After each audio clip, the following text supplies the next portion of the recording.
Welcome to Candid Conversation. My name is Venkatraman, and today we have a special guest with us, Union Environment Minister Mr. Prakash Javadekar. Thank you, sir, for giving your time. Yes. So, first of all, congratulations for this historic agreement in Paris. Thank you. Because we wanted a comprehensive agreement because climate change is a real thing, is a science-based thing, and it is impacting the world. And we must assure the world or the future generations that whole world has come together to give them reassurance that we will act responsibly to ensure that we mitigate the challenge posed by climate change. So that is the reassurance which has come from Paris. So our Prime Minister Narendra Modi has said, very rightly so, that no country has lost or no country has won. What has won is environment. What has won is the future generation, and they have got the reassurance what they deserve. And what does it mean for India and Indians, sir, especially?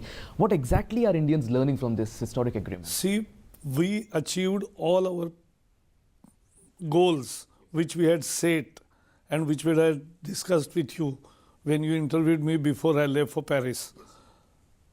Our interest is and always will be that we are a developing country. So we must get our development space. We will have little more emissions. We'll walk the energy efficiency path. We'll walk emission reduction path, but still our emissions will little grow. So the developed world must take absolute cuts in their emissions so to provide us the space without impacting the climate change. And so that Paris has given us the development space. The INDC is what we have given for 2030 from 2020. All is accepted, and we are assured by this agreement that India can carry out an ambitious development program, ambitious poverty eradication program, ambitious energy access program. All will go without any disturbance, without any conditions, or without any cap on it. So, reaching the agreement is one part. That's historic, as you were mentioning. I mean, but across the world, if you look at it, there are developed countries, poor countries, developing countries. The people, what are the benefits people would be getting out of this? I mean, if they have to take it on to themselves, if they feel that it is their own agreement, what are the benefits they get? See, there are 196 countries have come together. Today, we are under the Kyoto Protocol. That regime is still continuing till 2020. In Kyoto, Japan, where it happened, walked out. America walked out. Canada walked out. Australia walked out. New Zealand walked out. In a way, 30% of emission nearly walked out of Kyoto. And so there was no meaning in Kyoto. Now this time, all 196 countries have pledged that we will participate. We will take up what we have decided in Paris and will walk the talk. That's a great reassurance. So world has got the assurance it wanted that world will walk a responsible path of climate action whereby developed countries will cut their emissions and developing countries will walk energy efficiency path, emission efficiency path, and that is the way we all will converge where the temperature will not rise over 2 degrees, what is permissible in science. And how about the implementation, sir? What exactly are the assurances? Now, many people have a question. The agreements have been reached, all the countries accepted on these points, but what if they actually do not go or do not reach that position to implement these things in a successful way by the 2020 or 2030 targets they had set up? Now, immediately after this Paris summit, from March onwards, there will be many new meetings happening which will create mechanisms to ensure that what is decided in Paris, the rules are made of it, the responsibilities are fixed on each nation, and every country reports, and there are reviews, global stock taking as we say, every 5 years. And so there will be a complete architecture drawn in next 3-4 years, so that from 2020 onwards this agreement can be implemented. So there are 4 years work will undergo now. But that is one. What we have won or what we have achieved is, for India, it's a unanimity of view of all parties. When there is diversity in political space, there are 38 parties representing various shades of opinions in parliament, but all are on board on this issue. Absolutely, that's a big achievement. In here. America, there are only 2 parties, but they are polar parts on this issue. But in India, we have a total political unanimity on this, because our interests we have protected. What were our interests? Our interests were 3. First, that world must accept the link of this agreement with the convention, so it has to be from the based on convention, and it must accept the principle of equity and CBDR, that is accepted. So it's a common but differentiated responsibility. So common responsibility of all countries to walk good path for climate change, but differentiated responsibility for developed world to take more action, and developing world will take efficiency actions. So that is the differentiation. So that is achieved. And third and most, the developed countries shall provide finance and technology support and capacity building support to the developing world. That is also accepted. Out of 196 countries, many are very small islands.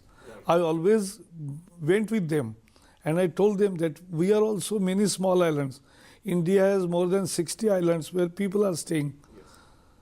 We have 1300 islands in all, but inhabited 60 islands. So we also face the same problem.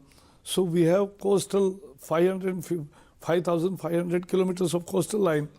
So every country with all its features can say that they have achieved something in Paris, because many issues which were not decided earlier have been decided in Paris. So as that you mentioned the financial help of $100 billion by 2020, but the point is that there is some sort of speculations about it, the criticism on it as well, because this point was actually not included in the legally binding draft, but then it was only included in the decision-making test.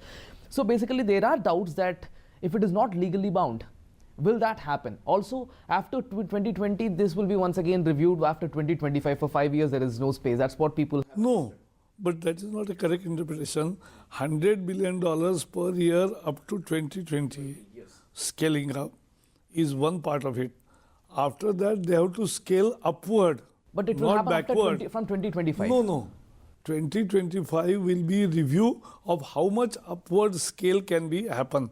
But it will continue of $100 billion and little more from 2020 to 2025. In 25, this will be decided that it will be 125 billion per year or 150 billion per year, whatever is the condition.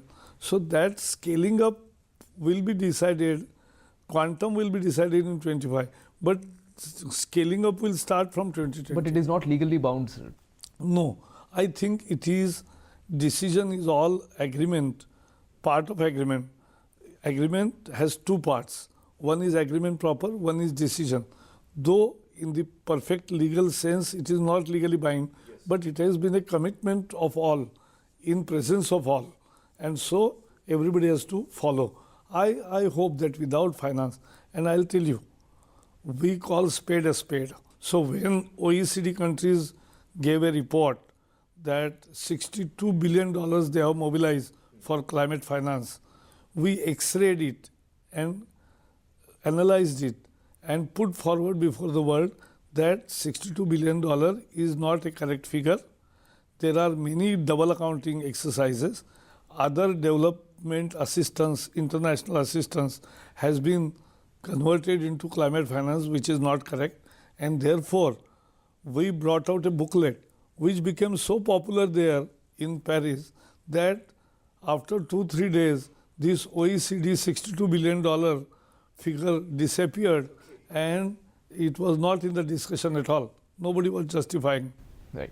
And so when we talk about the developed countries itself, in fact, you were quoted, I mean, when that you said it, that after the agreement was reached, you said that development countries are still far below them, their historical responsibilities and their shares. What exactly was happening? Because there is one point, if we completely look at the agreement as well, one thing which comes out is that the developed countries have actually got rid of this responsibility of cutting the emission cuts. As you were mentioning, the shall and should case. If you read the article 4.4, that clearly says developing countries should go for it. Developed countries have a problem that with this word called shall and should, and that was changed. No, actually it was shall and should. The controversy happened about finance actually. When shall has been maintained, the shall and should, it was in mitigation where it was always should, and it remained should, but in the ultimate text, final text, it was shall. Nobody demanded for it. Okay. And so that was typographical error which was corrected. So there was no dispute on this card. The point of matter is, when I said that developed world should take more action, means we always talk of carbon space. That carbon space must be available for our development, because though we will be efficient, still there will be more emissions, and to accommodate that emission without adverse impact on climate change, we need carbon space, which developed countries have to vacate. Right. On that background, the INDCs declared by developed world are not that ambitious. That is my criticism. Okay. And then, sir, now talking about India itself, now don't you think India will sort of face pressure to cut the emissions while financing the shift of renewable energy, you know, and then the source actually remains a big challenge? I mean, after all, if we look at all these things, can we say, is India at the receiving end? No, because we are already with the backlog. Yes. Our average energy consumption is today 1000 kilowatt per annum. America's average energy consumption is 15,000 kilowatts per annum, per capita. So it's a huge difference, 1:15. So we will now, Prime Minister has decided to give access to all those who don't have access to energy within next 1,000 days. That's a big challenge, and that we will complete. So when we'll go, then the consumption will start, and with the growth also going up, our consumption will grow. But there is accommodation. Now there is no restrictions on India for our growth plan, as we have chalked out in our INDCs. And there will not be any target imposed by somebody, and that is the biggest gain. Right. And what about International Solar Alliance, or how do you think it will help? Solar Alliance was a tremendous success. Prime Minister Narendra Modi comes up with so new innovative ideas. He brought it on table, idea of having an organization of all those countries between the Tropic of Cancer and Capricorn. Those countries who receive very good sunshine, bright sunshine for 300 days in a year, and they are well placed in these tropics. So 120 countries, partly or fully, are in that range and that zone. So therefore, we launched Solar Alliance there with the help of French government, in association with French government, and it was a huge success. More than 35 heads of countries were together there for the function, and more than 70 ministers and countries participated in it, and it was a huge success. So I think that this idea has clicked. It will not create only buyers forum. It is innovation, it is everything. And so this initiative, this will bring investment, newer technologies, different kind of technologies which suits solar radiation to be tapped more effectively in tropical regions. So this will bring out many new good things to the solar energy sector, which will ultimately impact in reducing the price further. Well, absolutely, sir. These innovative ideas, India actually made a special place in the COP21. That is pretty much clearly evident indeed. And now, when you were mentioning about the emission cuts as well, sir, and also holding the global temperatures below 2 degrees centigrade, the question is, who will switch off the lights first? That was your own statement. Yeah. When it was discussed that 1.5 should be the target, I gave the comment that I am okay with 1 degree also, because I like to have it stop as it is today. But who will switch off the first? Who will switch the lights first? Because developed world then will have to bring to net zero emission within next 4-5 years. So if that is the case, who will switch off the lights first? So that was my comment. But now it is mentioned very clearly in agreement that our aim is to keep temperature below 2 degree, but try for 1.5 degrees. So that try is an ambition which has been mentioned. And so now coming to India, now we spoke about COP21. Now in India, now the repercussions, what exactly is next is a bigger question. So, like, we are a country of almost over 120 crore people. Every individual has got his or her own lifestyle. Jeevan Shaili, as Prime Minister Narendra Modi says. And also, they, in a way, in their own way, they are actually interacting with the nature. They save the nature or they harm the nature with their actions and everything.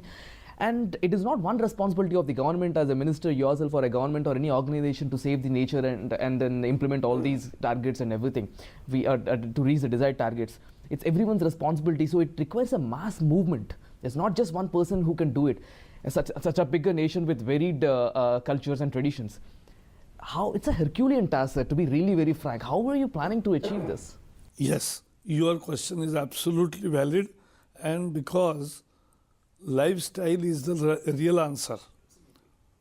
Mahatma Gandhi used to say that earth can take care of all needs of all, but not greed of all. So if you are greedy, you will require 4 earths, which you don't have. We have only one planet, and therefore sustainable lifestyle was brought out on table again by our Prime Minister. And I am very happy that this time lifestyle has been accepted as a part of preamble, which is very important. This is, we always say, we have brought a good book called Parampara, which was launched by Prime Minister there in Paris. So Parampara gives us the Indian ethos, Indian ways of sustainable consumption. In housing, our rural housing is such where you don't require heater in the winter and AC in summer. That's environmental friendly houses. Then we have wells and water system, water flows and interlinking of lakes system which preserves water. That's a base conservation. Now that is getting destroyed because of new buildings coming up in that areas. That is not a good thing. So we'll take people along, we'll make more rules, we'll make more laws stringent, and we'll ensure that our lakes are restored, our lakes are protected, our wetlands are protected, and we go a sustainable way. So we have to save electricity, we have to save energy, we have to save water, all this in best interest of the country. And this is what the Parampara depicts, how the Indian lifestyle is. And we could prevail upon the world that unless the world thinks of lifestyle issues, it won't be possible to mitigate the challenge really. Only technology and newer innovations will not bring solution. They will, but ultimately it boils down to lifestyle. And so lifestyle was, many countries were not ready to include that in their text. But it came as a part of preamble, and that's a great victory for India. Absolutely. And even experts, when you talk about the lifestyle, the experts believe that there is no problem with the people who are living in rural areas because they obviously depend on the natural sources for their comforts. But then the problem comes with the urban population. They have to change the lifestyle. Unfortunately, they have to get some awareness about saving the planet or something. That's what experts believe. Indeed, and certain times we see that this is a fact. We have come out with a booklet, climate change or climate friendly lifestyle, what you can do to every day to be climate friendly. And that booklet we are going to popularize all over. There are 100 things what you can do which will save water, which will save energy, which will be eco-friendly, and that friendly behavior everybody is expected to do, and we are going to propagate it more effectively. And I am sure that even urban population, we are bringing it in education, so it will be. So you talk about education, in fact, that actually triggers me one point. Now, many countries have got environmental sciences as specific subject itself, but unfortunately in India, we see in some places and we don't see in some places this environmental related education. Do you think that should be there from the schooling point itself, because that itself will actually have an imbibed culture that comes in? Absolutely, and we'll have a comprehensive meeting after the parliament session is over with the HRD ministry, how to ensure our environmental friendly syllabus and how to sensitize students effectively, because they are the agents of change. Absolutely. So that this will we can see this is going to happen. That is a good news, sir, indeed. And then talking about, sir, any plans, because we have, say for example, we have Swachh Bharat Abhiyan. This is one thing very much related to, very much closer to the saving the nature itself. And how are you planning to take Swachh Bharat as well? Swachh Bharat requires scientific based waste management, solid waste management, e-waste management. We have now 100 crore mobile phones. That means every year 30 crore mobile phones are going into waste. So you have to properly manage the e-waste. Plastic waste, every day 15,000 tons is generated, 9,000 gets collected, 6,000 remains all over splitted, and it will remain for hundreds of years. Absolutely. So the plastic management waste becomes very critically important, and we will achieve it. So plastic, then we will go ahead with immediately to hazardous waste management, and all waste management rules are revamped. They are in the final stages of approval, and once we approve it, from January, we will implement the new waste management rule, which will be the real contribution to Swachh Bharat. And last but not least, the polluting industries whose affluent water, untreated, used to go to river beds and water bodies. Now, we have asked them, mandated them to put 24/7 monitoring mechanism on their affluent water discharge point and on their chimneys. So every 15 minutes, we get alerts if something is going beyond the limits permissible, if the affluent water or air, immediately we get alerts, and those alerts immediately those companies also receive. More than 1,800 companies have installed such machines. It's a wonderful revolution, silent revolution, and we are going to showcase it to the world now. Right. So, a few two quick questions. So, like, India is planning to double its coal output by 2020. At the same time, we are talking about emission cuts. 2020, no. It will be about 20. That's basically. But yes, we but will then we are have, talking about carbon emission cuts. No, because both things will happen. We are not going to take cuts. We are going to walk energy efficiency path. We are going to reduce the emissions. So with less emission, we'll do more progress. So what we are doing is that we are launching simultaneously 175 lakh, 1,75,000 megawatts of power, renewable energy, solar, hydro, wind, biomass, and wind, all put together. Yes. So this is the biggest program. So renewable along with coal production will bring down the emissions, but as we grow, our emissions will rise, but rise more efficiently. Right. And so finally, Delhi pollution, toxicated city as we speak about, and then we are bringing some people talk about odd even rule or some banning the diesel vehicles. These regulations, do you think are really the proper solution for the problem? I think the long range solution is what Indian government is trying. Yes. First, we are preponing by 3 years the migration to Euro 6 or Bharat 6 standard. So Bharat 4 standard, that is equivalent to Euro 4, will be which is today implemented only 63, will be implemented in now all over the India by 17, in 19 Euro 5 and 21 Euro 6.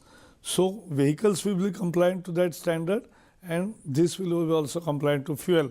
So that will really reduce the pollution. Bypasses, 2 bypasses which were discussed for 10 years, but now the work is on, and first bypass will be ready within 1 year, second bypass in second year, and after that no undestined vehicle will enter in Delhi. That's the base solution. We have taken all states together. Thereby this year stubble burning in the farms of Punjab and Haryana have been reduced by 30%. It's a major victory. It's a very important contribution. Then we are not entered into blame game, but we have taken all governments together, all agencies together, and we are periodically reviewing how the plan is going on. So we are also made the new construction and demolition waste management rule, and that also will help. So pollution will reduce with our concrete ways and long-term solutions as presented by central government. Right. And finally, sir, you came, you been briefing Union Cabinet, you also attended the Consultative Committee meeting as well. You're pretty much busy. Overall, what is the message you want to give to the Indians? That India is poised for a change. We will eradicate our poverty, but we will eradicate poverty and grow with much cleaner path, with much environmental friendly path, so that we will not emit as business as usual, but will be more responsible. And that is what all citizens also should do, and live an environmental friendly lifestyle. Right. Thank you very much, sir, for giving your time and all. So that is Candid Conversation with Union Environment Minister, Mr. Prakash Javadekar.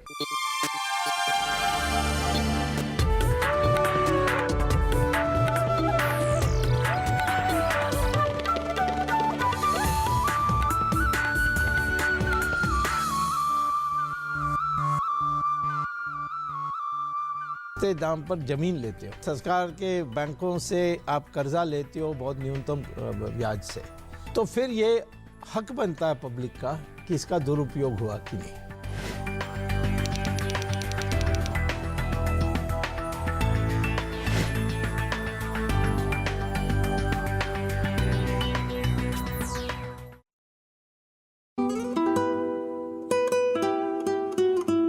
कोई चेहरा है कोमल कली का, रूप कोई सलोनी परी का, इनसे सीखा सबक जिंदगी का, बेटियां तो है लम्हा खुशी का। ये अगर हैं तो रोशन जहां है, ये ज़मीनें हैं और आसमां है वजूद इनसे ही आदमी का, बेटियां तो है लम्हा खुशी का। हमने रब को तो देखा नहीं पर नूर ये है खुदा का ज़मीं पर, एक एहसास है रोशनी का, बेटियां तो है लम्हा खुशी का, इनसे इनकी अदाएं न छीनो।